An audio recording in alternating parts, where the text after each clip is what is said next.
The arrival of Macdonald's army put the Allies in a dangerous position. Macdonald and Moreau spent some time in correspondence working out a plan of joint actions. They could not unite in Genoa because at this time the roads in the mountains were difficult to pass, especially for artillery. In addition, there was no food for 50,000 men in Genoa, so Macdonald had to advance to Piacenza, while Moreau planned an offensive to Tortona. Then Suvorov would find himself between the two French armies, a situation that promised defeat and the loss of many gains. This plan might have worked with the average general, but the French were dealing with Suvorov. Standing with the main army at Turin, Field Marshal assumed the main attack from Genoa because of rumors of many thousands of French reinforcements arriving there, spread by Moreau himself. Suvorov decided to move the army to Alessandria. On June 10th, about 22,000 Allied forces came from Turin. The troops went mostly at night. The roads were bad because of the rains. However, this did not prevent the Allies from arriving in Asti on June 11th, having covered 31 miles in just one day. After a little rest, Suvorov moved forward with the same speed and arrived in Alessandria on June 12th. Here he met with the soldiers of Bellegarde, who arrived from Switzerland. However, Suvorov was forced to send Rosenberg's Russian troops back to Asti, thanks to the Austrians, who were unable to provide food for all the troops at Alessandria. Here Suvorov had to delay, learning the situation around him and waiting for bridges to be built across the Bormida River to continue the campaign.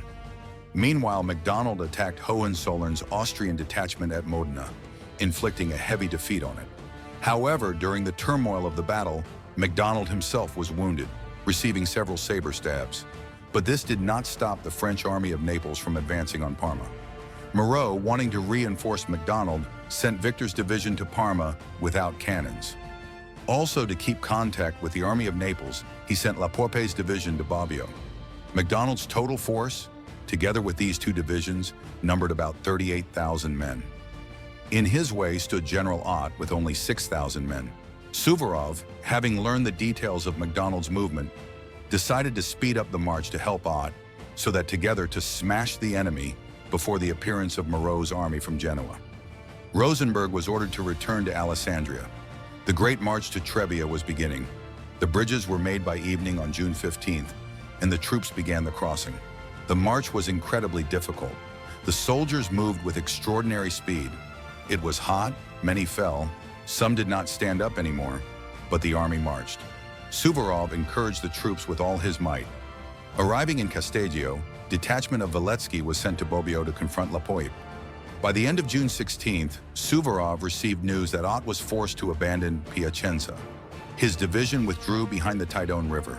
The army sped up the march and arrived at the banks of the Tidone on the afternoon of June 17th, having covered 50 miles in just 36 hours. Macdonald's army, without counting La Poip at Bobbio, numbered 33 to 35,000 men. Suvorov's forces are much harder to count because of the crazy march they made. Their numbers on paper may have been equal to the French, but in reality, it was reduced much more due to marching losses. It is also important to understand that both armies concentrated at Trebbia for all 3 days of the battle, rather than arriving at once.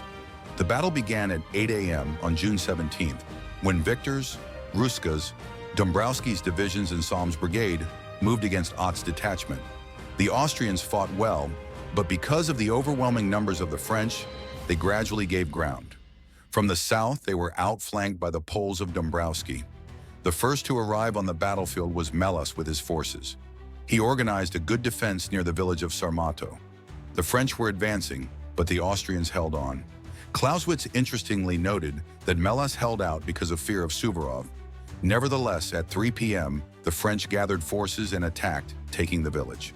At this moment, Suvorov himself arrived with the Cossack regiments and the Austrian dragoons, which he immediately threw into action against the left and right flanks of the enemy.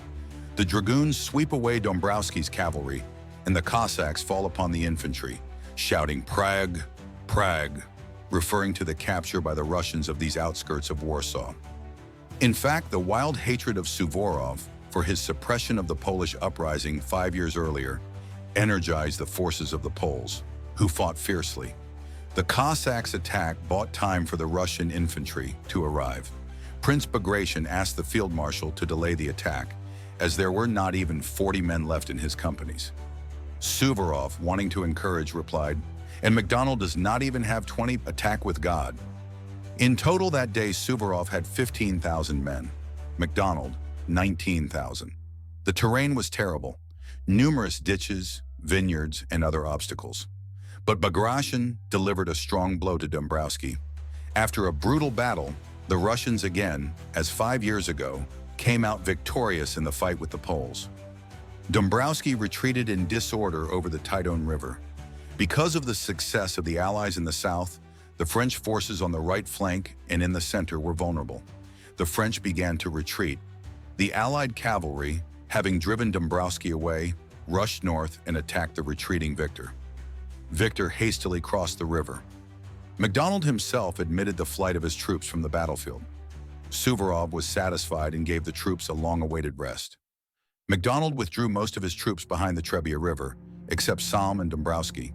Having lost the initiative, he was anxiously awaiting the arrival of his two divisions, Olivier and Montrichard. Suvorov drew up a disposition for the next day, June 18th. On the right flank stood Bagration's vanguard, supported by Shveikovsky's division. In the center, Förster's division.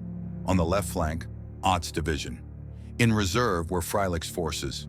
Rosenberg held general command over the right flank and the center. Melas commanded the left flank and the reserve. This formation was the famous oblique order of Frederick the Great. Suvorov intended to break the left flank of the enemy, cutting off the ways of communication and pressing the French to the Po River. Both rivers, Tidone and Trebbia, were passable in the ford everywhere. The Allied movement was planned to start at 7 a.m., but due to the extreme tiredness of the troops, it was delayed by 3 hours. But because of the terrible terrain, Bagration was able to attack Dombrowski at Casalegio only at 2 p.m. Two longtime enemies fought desperately, but pushed by Russian infantry from the front and by the Cossacks on the flank, the Poles were again beaten. One battalion in the south was completely surrounded and forced to surrender. But at this time, Victor's and part of Ruska's forces moved on the Russians. The French wanted to cut off Bagration from the rest of the Russian forces, but in time came the division of Shveikovsky, stabilizing the situation. Rosenberg, with some forces, rushed on the French, trying to outflank the Russian vanguard and threw them back. Meanwhile, in the center, Förster advanced. Cossacks and Austrian dragoons quickly drove back the French cavalry, and the rest of the force knocked the French out of the village of Gragnano. By evening, the divisions of Olivier and Montrichard approached Trebbia. Part of the forces of Montrichard rushed against Förster. In the south, the Russian forces finally pushed back the French behind the river Trebbia. Because of this, Montrichard also retreated. On the left flank of the Austrians easily pushed Salm's brigade out of the left bank. Melas, who had orders to send Freilich's division to help the main right flank, did not follow them. Many historians criticize this act, which deprived Suvorov of forces for a decisive blow. Darkness came. Little by little, the firefight subsided. Suddenly, 3 French battalions, for some unknown reason, went down into the river. Austrians hastily took up arms and rushed also into the river. A brutal massacre began. Men and horses mixed. Artillery fired without distinction. Soon, fortunately, this unnecessary bloodshed was stopped. However, Rosenberg's forces, in the heat of battle, crossed the river and went far to the rear of the French. Afraid of being cut off, he gathered his forces and returned back to the left bank. The French did not even notice this maneuver. June 19th, Macdonald decided to launch an offensive with all his forces. A specific feature of this battle is a very large scale of the front. Macdonald sent the remnants of Dombrowski's division to bypass the Russian right flank at Rivalta, thus increasing the battlefield by more than 8 miles. Victor's and Ruska's divisions were to move on Casalegio. In the center were Olivier and Montrichard, intended to attack from the front. Watrin's and Salm's forces were to outflank the Allied left wing. Just as on the previous day, Suvorov was forced to delay the beginning of the movement of the army because of the great exhaustion of the soldiers. The French were also resting for the time being. Finally, both armies came into action. Melas repelled with cannon fire the crossing of the French in the north. Noticing the movement of Dombrowski, Suvorov sent against him the vanguard of Bagration. The Poles could not withstand the rapid attack. After 3 days of battle, Polish forces were completely broken. Meanwhile, Victor and Ruska took advantage of Bagration's departure. They hit Schweikowski's division from the front and right flank. The forces were unequal. The Russians retreated to Casalegio. Here, a stubborn battle started. Grenadier Rosenberg's regiment was surrounded, but courageously shot back from all sides. Despite all the bravery, the Russian troops were heavily exhausted. Rosenberg began to think about retreat. At this suggestion, Suvorov allegedly offered him to move a stone. "Can't you? Well then," and the Russians cannot retreat. At this time, the field marshal was also visited by Bagration, who also reported the extreme fatigue of the troops. Then Suvorov personally rushed to the troops on the right flank. Legend says that he shouted to the retreating troops, "Lure them, guys, lure, run!" He led them toward the ambush battery. When he reached it, he stopped the troops. The artillery gave a volley, and Suvorov led the troops on the offensive.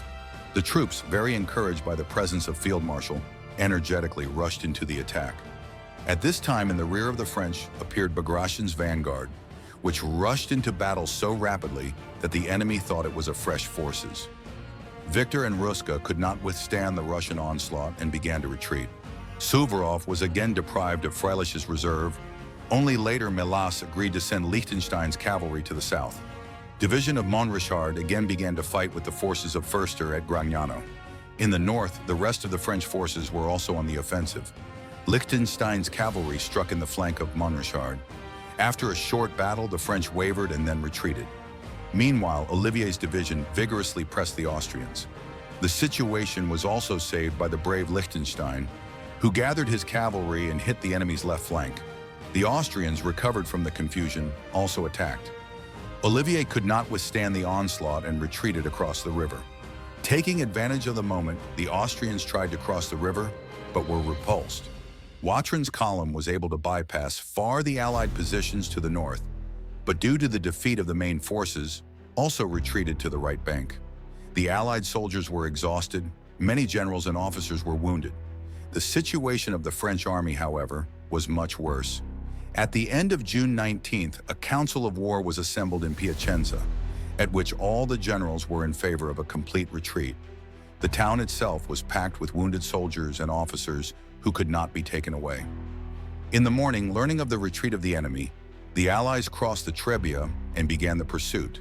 The Austrians occupied Piacenza, where they found from 4,000 to 7,000 French wounded soldiers, as well as 4 generals, Olivier, Ruska, Salm, and Cambrai. The French rearguard was commanded by Victor. In a skirmish on the Nure River, the French rearguard was defeated again. Another 1,000 men were taken prisoner. Total Allied losses at the Battle of Trebbia were between 5,000 and 6,000 men. The French lost from 16,000 to 18,000 men, most of them prisoners, 6 cannons, 7 banners, and many wagons. Thus, the Army of Naples lost about half of its forces. It was a real disaster. The small Austrian detachments that had tried to block Macdonald's way were driven back. General Kray, with 25,000 men, was besieging Mantua. To keep such a number of soldiers, there was foolish, but he was carrying out the orders of the Hofkriegsrat not to weaken the siege of the fortress. Kray sent Suvorov to Trebbia only a handful of soldiers. Suvorov asked Kray to send a significant force to completely destroy the French. If he wanted, Kray could send to Trebbia 15,000 people to help destroy the French, and then easily justified his actions before the Hofkriegsrat. Unfortunately, however, Suvorov had strained relations with the Austrian generals. Meanwhile, Suvorov received news that Moreau moved to Tortona and Alessandria with 14,000 men. He was able to defeat the forces of Bellegarde, but acted hesitantly because of the lack of communications with Macdonald. Having received information that Macdonald was defeated and Suvorov rushes to him, Moreau began a retreat back to Genoa. It had been only 10 days since Suvorov came out of Alessandria. In that time, he marched over 130 miles, fought desperate battle for 3 days, inflicted a crushing defeat on Macdonald, and turned back, scaring Moreau's army away. It was a triumph of Russian banners and one of Suvorov's greatest achievements.